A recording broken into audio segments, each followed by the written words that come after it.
जय Hind. Welcome to ABCD blog. Friends, आज हम लोग डिस्कस करेंगे सेकेंड वर्ल्ड वॉर के बारे में। Second world war friends, second world war जो हुआ था वो फ्रेंड्स 1939 टू 1945 तक चला था। अगर मैं बात करूं फ्रेंड्स, तो ये 1 सितंबर 1939 से स्टार्ट हुआ था और ख़त्म हुआ था 2 सितंबर 1945 में। एग्जैक्ट डेट की मैं बात करूँ तो मतलब कुल मिला के आप कह सकते हो कि 6 साल और 1 दिन ये लड़ाई चली थी, सेकेंड वर्ल्ड वॉर।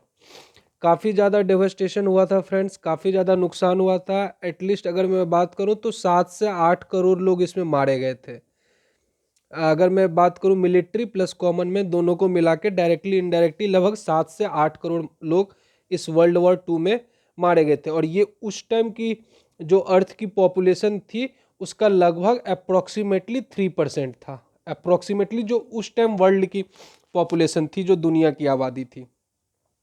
ये लड़ाइयाँ कहाँ पे लड़ी गई थी, लोकेशन क्या था, वेन्यू क्या था, जगह क्या था? तो फ्रेंड्स, मेनली ये लड़ाई लड़ी गई थी यूरोप में, पैसिफिक ओशन में, पैसिफिक ओशन में, अटलांटिक ओशन में, अटलांटिक ओशन में, इंडियन ओशन में, प्रशांत महासागर, Indian ocean, China, Japan and middle east, middle east, और फिर सेंट्रल अफ्रीका या ऑस्ट्रेलिया एटसेट्रा। ये सब वो जगह थी, ये सब वो लोकेशन थे फ्रेंड्स जहाँ पे ये लड़ाई लड़ी गई थी। सेकेंड वर्ल्ड वॉर का रिजल्ट क्या हुआ? रिजल्ट ये हुआ फ्रेंड्स कि अलाइड पावर्स की विक्ट्री हुई थी। Allied powers won and axis power lost और डिफीटेड। इन लोगों की हार हुई थी। अलाइड पावर में कौन कौन से थे कंट्री? अलाइड पावर और एक्सिस पावर। अलाइड पावर में आपका फ्रेंड्स था France, USA, UK, USSR, China, ये सब एटसेट्रा। इनडायरेक्टली आप कह सकते हो कि इंडिया भी पार्ट था अलाइड पावर का ही, बिकॉज इंडिया उस टाइम कॉलोनी थी किसकी? ब्रिटेन की। तो ब्रिटेन की कॉलोनी थी तो इनडायरेक्टली जो है सो इंडिया उसका पार्ट हुआ। ठीक है। और अगर मैं बात करूं एक्सिस पावर की, तो एक्सिस पावर में जो सबसे बड़ी कंट्री थी वो थी जर्मनी, इटली, जापान एटसेट्रा। ये सब थी friends allied power, sorry, axis power की कंट्री। अब देखिए फ्रेंड्स, एक्चुअली ये स्टोरी स्टार्ट कहाँ से होती है, कैसे ये हुआ था? अगर मैं बात करूं, देखिए फ्रेंड्स, हुआ क्या था कि जर्मनी जो एक कंट्री है, इसमें क्या हुआ था कि 31 अगस्त 1939, 31 अगस्त 1939 की रात है कि जर्मनी के एरिया के अंदर, लैंड के अंदर कुछ जो है सो अंडर पुलिस ड्रेस एक इंसिडेंट हुआ था। उस इंसिडेंस को बोलते हैं फ्रेंड्स ग्लेविच इंसिडेंस। ग्लेविच इंसिडेंस, इसमें क्या हुआ था? इसमें क्या होता फ्रेंड्स कि पुलिस के ड्रेस में कुछ लोगों ने जर्मनी के बाउंड्री के अंदर, जर्मनी के लैंड एरिया के अंदर अटैक कर दिया था। बट एक्चुअली में ये जो लोगों ने अटैक किया था पुलिस के ड्रेस में, वो सर्बिया की, सॉरी फ्रेंड्स, पोलैंड की पुलिस जो थी उसी का ये ड्रेस था, यूनिफॉर्म था। बट एक्चुअली में पोलैंड की पुलिस ने अटैक नहीं किया था, ये उनके ड्रेस में थे। और इट वाज अ कॉन्स्पिरेसी, ये एक षड्यंत्र था। ये एक षड्यंत्र किसका था? तो हिटलर का था। हिटलर का ये एक षड्यंत्र था। It was a conspiracy, designed conspiracy. जानबूझ के हिटलर ने खुद ही अपने कंट्री पे अंडर पुलिस ड्रेस, पोलैंड की पुलिस की आर्मी के ड्रेस में अटैक करवाया, इसलिए कि दुनिया को दिखाने के लिए कि ऐसा है कि पोलैंड ने मेरे पे अटैक किया। ये बस उसको एक बहाना चाहिए था, इसी वजह से उसने ऐसा किया। अब इसकी पूरी स्टोरी हम समझेंगे फ्रेंड्स। ठीक है। तो इसने जो है सो पोलैंड की पुलिस ने, पोलैंड की पुलिस की ड्रेस में जर्मनी ने खुद पे अटैक करवाया। It was a conspiracy. उस टाइम हिटलर जो है सो बहुत बड़ा तानाशाह था। तो अभी जानते हैं कि 31 की रात में 1939 को जर्मनी की एरिया पे ये अटैक हुआ। तो अगली ही सुबह, मतलब 31 की रात में हुआ, 31 अगस्त को, तो 1 सितंबर 1940 को, 1939 को, 1 सितंबर 1939 को जर्मनी ने क्या किया? बिल्कुल आंख बंद करके पोलैंड पे अटैक कर दिया। पोलैंड पे अटैक कर दिया कि भाई ये मेरे ऊपर अटैक हुआ है, तो उसने पोलैंड पे अटैक कर दिया। अब जैसे ही जर्मनी ने पोलैंड पे अटैक किया तो फिर पोलैंड के सपोर्ट में आ गया फ्रांस और ब्रिटेन। ये एक्चुअली मैं बात करूं तो ये एक तुरंत सडन कॉज था, ये तुरंत का जो रीजन है, इमीडिएट कॉज, वो यही था सेकेंड वर्ल्ड वॉर के स्टार्ट होने के पीछे। तो फ्रांस और ब्रिटेन किसके सपोर्ट में आ गए? पोलैंड के सपोर्ट में। और जर्मनी के सपोर्ट में कौन कौन से फ्रेंड्स थे, फ्रेंड कंट्री? तो इटली और आपका जापान, ये सब जर्मनी के सपोर्ट में थे। सबका अपना अपना एक ग्रुप था उस टाइम जो है। हिटलर की जर्मनी में बहुत ज़्यादा एक्सेप्टेंस थी। हिटलर की जर्मनी में बहुत ज़्यादा एक्सेप्टेंस थी। हिटलर की मतलब हिटलर की आइडियोलॉजी के लोग इसको काफ़ी ज़्यादा फॉलो करते थे, काफ़ी ज़्यादा मानते थे। ये एक तरीके का तानाशाह था। और इसकी एक पार्टी थी, पार्टी का नाम था नाजी पार्टी, नाजी पार्टी। तो इसको काफ़ी ज़्यादा एक्सेप्टेंस थी। जब हिटलर पे अटैक हुआ, जर्मनी पे अटैक किया, फ्रांस और ब्रिटेन ने मिलके जर्मनी पे अटैक कर दिया कि भाई तुम पोलैंड पे ऐसे कैसे अटैक कर सकते हो। तो इसी तरह से ये जो दो ग्रुप में डिवाइड हो गई, एक ये एक्सिस पावर और एक ये एलाइड पावर। अगर मैं बात करूं अमेरिका और रसिया का उस टाइम क्या स्टैंड था, तो एक्चुअली अमेरिका ने स्टार्टिंग में इसमें पार्टिसिपेट नहीं किया था सेकेंड वर्ल्ड वॉर में, और ना ही रसिया ने स्टार्टिंग में पार्टिसिपेट किया था। वो धीरे धीरे आगे की कहानी है, वो मैं आपको बताऊंगा। उससे पहले मैं थोड़ा सा हिटलर के बारे में आपको ब्रीफ आइडिया दे दूं। ये जो पर्सन है हिटलर, ये एक तरीके का जर्मनी का सैनिक था at the time of first world war. और उस टाइम इसकी जान बचाई थी, जो कि मैंने आपको फर्स्ट वर्ल्ड वॉर वाले वीडियो में बताया था कि एक ब्रिटेन के सैनिक ने इसकी जान भी बचाई थी उस टाइम। और यही पर्सन मेनली रिस्पॉन्सिबल था सेकेंड वर्ल्ड वॉर के पीछे। Hitler, Adolf Hitler, his full name was Adolf Hitler. ये एक तरीके का तानाशाह था।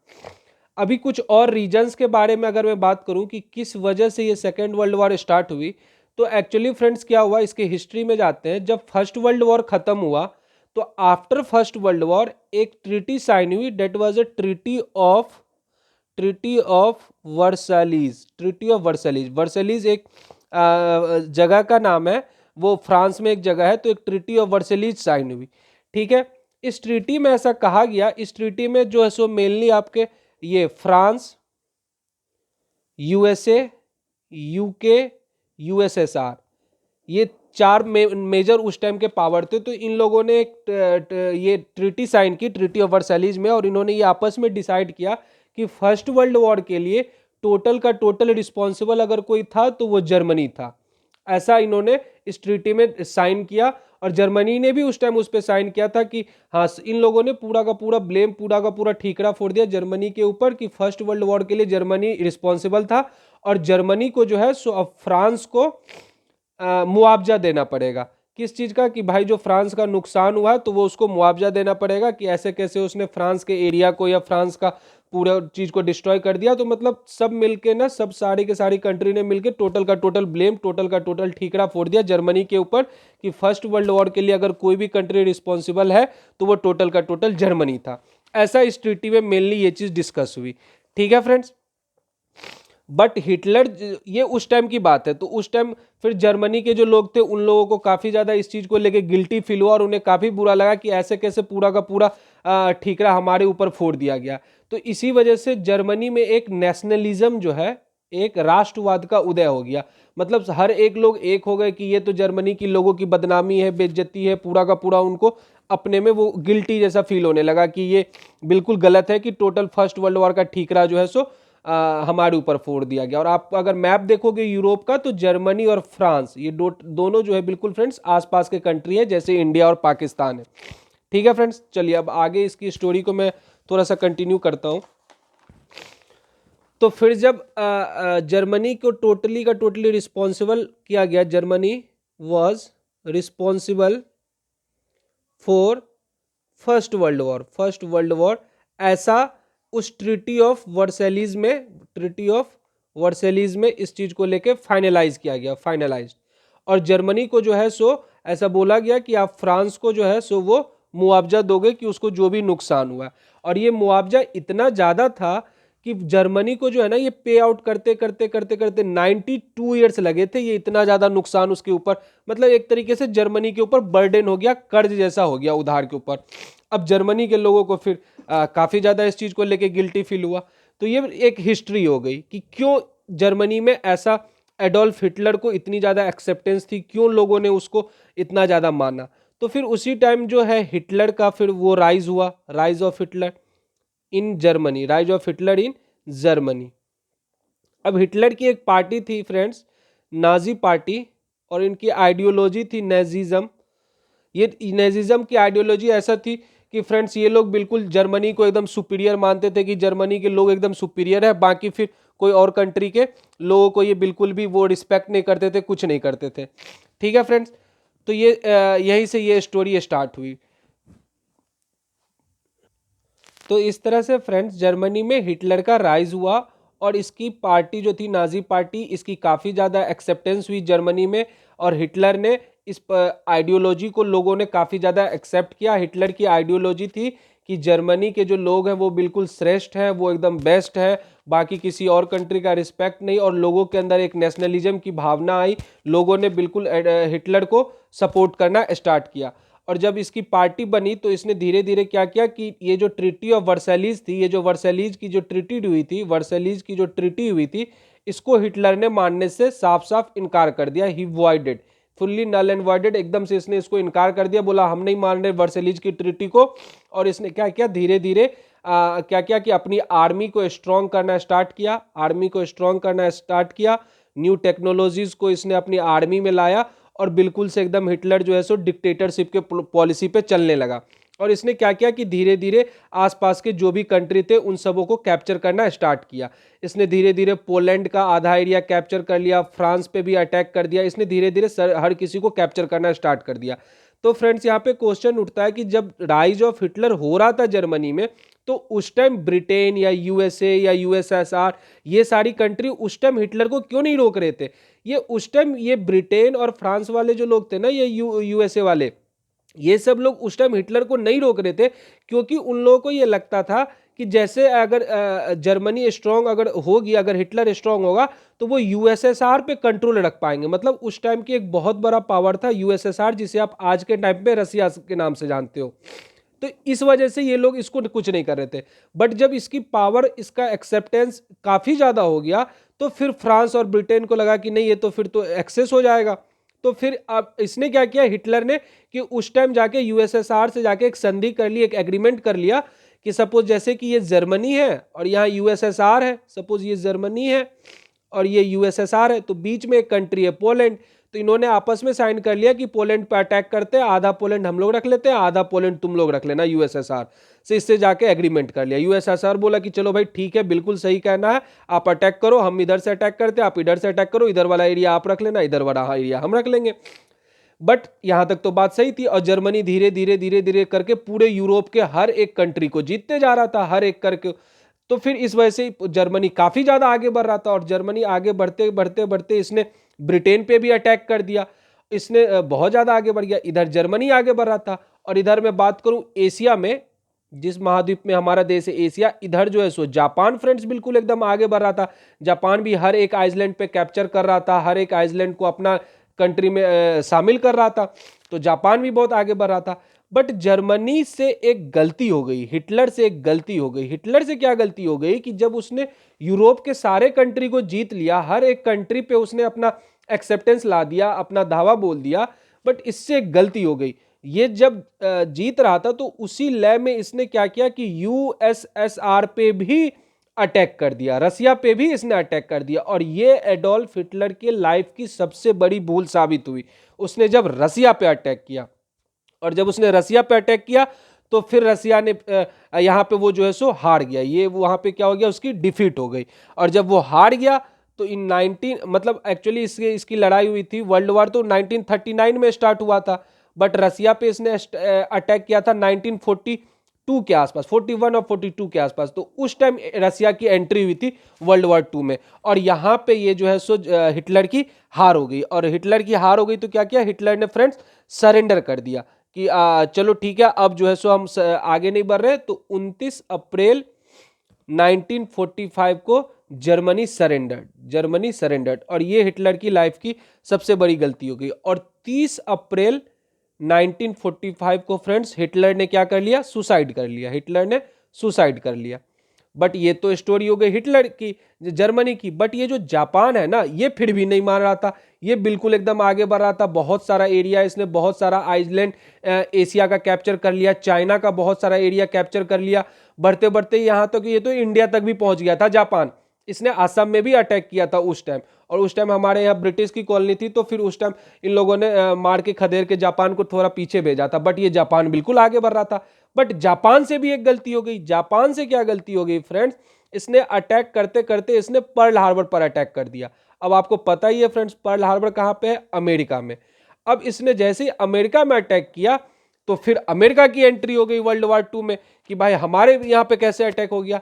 और फिर इसी जब अमेरिका पे अटैक हुआ, तो अमेरिका ने जो है सो यहाँ पे जापान के ऊपर जो है सो फ्रेंड्स हिरोशिमा, जापान में दो जगह है, एक हिरोशिमा एक नाकासाकी, ठीक है, नाकासाकी, यहाँ पे जो है एक 6 अगस्त और एक 9 अगस्त 1945 को दो न्यूक्लियर वेपन्स जो है सो अमेरिका ने ड्रॉप कर दिए जापान के दो प्लेसेस पे, एक हिरोशिमा पे और एक नाकासाकी पे। और जैसे न्यूक्लियर वेपन्स ड्रॉप हुए, तो 15 अगस्त 1945 को जापान ने भी बिल्कुल सरेंडर कर दिया। जापान ने सरेंडर कर दिया किसके सामने फ्रेंड्स, अमेरिका के सामने जापान ने सरेंडर कर दिया। और आपके लिए जानकारी के लिए मैं बता दूं फ्रेंड्स, 15 अगस्त 1945 को जापान ने सरेंडर किया है। और इसी वजह से इस दिन हम विक्ट्री हुई, किनकी विक्ट्री हुई, एलाइड पावर्स की। एलाइड पावर में कौन कौन थे, America, Russia, Britain. Britain was also part of allied power. तो जब एलाइड पावर की विक्ट्री हुई, तो ब्रिटेन के जो लोग थे वो लोग खुश हुए काफी, जी अलाइड पावर्स की विक्ट्री हुई। वैसे तो इंडिया को इंडिपेंडेंस लगभग लगभग मिल ही गया था, मिलने ही वाला था। बट ये जो डेट है ना 15 अगस्त, ये उसी खुशी को लेके उस दिन इंडियन इंडिपेंडेंस एक्ट, जिस एक्ट की वजह से हमें आजादी मिली है, इसी दिन को इसी वजह से ब्रिटेन के लोगों ने चुना हमें आजाद करने के लिए। तो 15 अगस्त को आपको पता है कि 1947 को जो है सो हम लोग आजाद हुए थे। 15 अगस्त 1945 को जापान ने सरेंडर किया था अमेरिका के सामने। तो आफ्टर सेकेंड वर्ल्ड वॉर आपको पता है कि जर्मनी ने सरेंडर किया किसके सामने, यूएसएसआर के सामने, जिसको आज आप लोग रसिया के नाम से जानते हो। और जापान ने सरेंडर किया अमेरिका के सामने। और उसके बाद से मतलब आफ्टर सेकेंड वर्ल्ड वॉर, ये दो बड़ी कंट्री, बड़े पावर के रूप में आप लोग जानते हो कि आज के डेट में अगर कोई दो बड़ी कंट्री है तो एक अमेरिका है और एक रसिया है।